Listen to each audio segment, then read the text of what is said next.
Corporate Banking Group here, RCBC, and the Executive Vice President, Ms. Glenda. Yeah, I guess for me, I just want to probably separate for SMEs and then for the larger corporations. No, for SME, start probably integrating, sustainability in your operations. I just have probably 4 key stages, no, or key steps. First is really to assess and identify, no, your environmental and societal impact and where you can make a significant difference.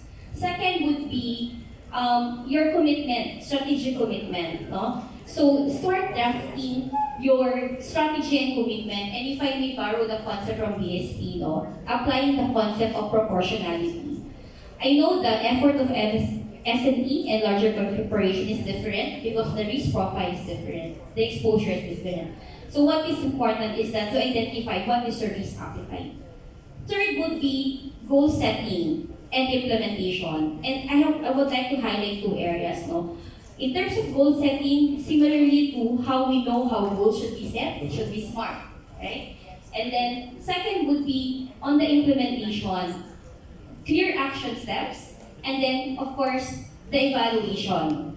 So as we know, we cannot manage what we cannot measure. So make sure that you have a metrics where you can track your sustainability journey. And lastly would be the reporting.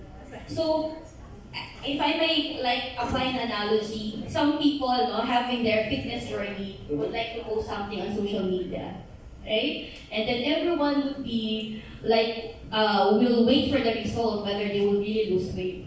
So same thing with sustainability. Reporting would be help engage your stakeholders, report to them the progress, and that would promote trust and transparency. For those larger corporations which I think are more advanced, maybe it's also time to first strengthen the governance. It's always a tone from the top. Second, time to revisit also your strategy, your scale of ambition. Maybe it's the time really to set a bolder target. And then lastly, the quality of disclosure.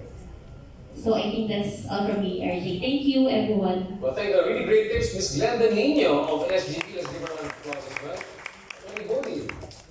So whenever you find yourself in a situation where attitudes are changing or values are changing, regulatory frameworks are changing, there's always risk and opportunity.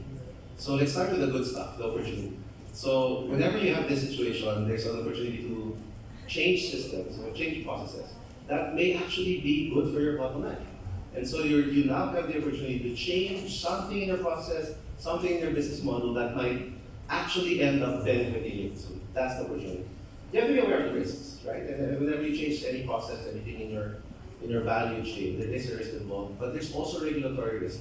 And then I have a specific example because a lot of people are not aware. But if you're a building owner or if you're a tenant consuming a certain amount of power every month, there's 2 thresholds. And when you reach those thresholds, you're actually required now to file reports with the Department of Energy under the Energy Efficiency and Conservation Act. A lot of people are not aware of this. And there are penal provisions and there's fines that you might be required to pay. And so opportunity and risk, very, very present right now with the changing regulatory framework and with the changing attitudes and values that we're having.